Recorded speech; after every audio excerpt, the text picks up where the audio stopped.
jing e terus mau bayar pingai itu kembali bani haberkai imbani dan sisi tokyangnya jing e terus mau bayar pingai itu ialah kajing e Hakani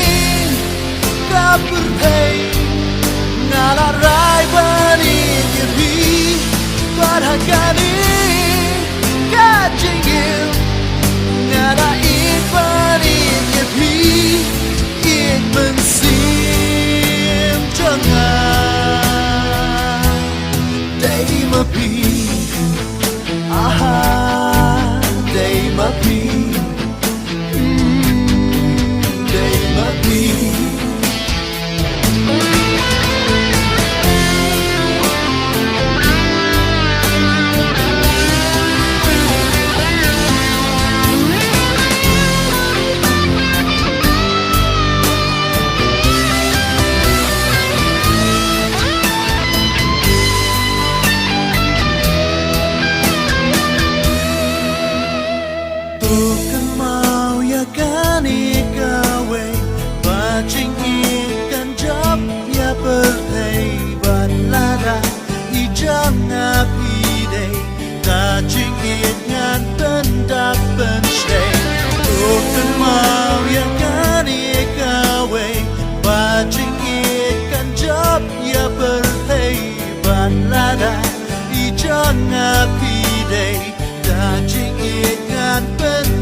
Jing im jangan tiit pidei Hakani kapurthai ngala rai bani yiri parhakani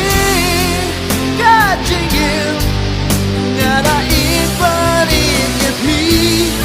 ik mensim jangan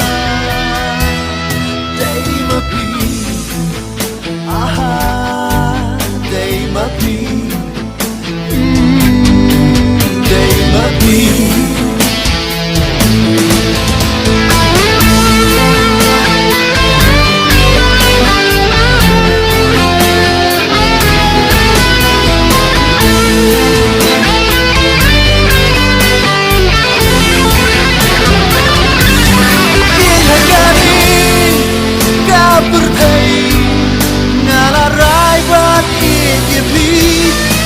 Hakani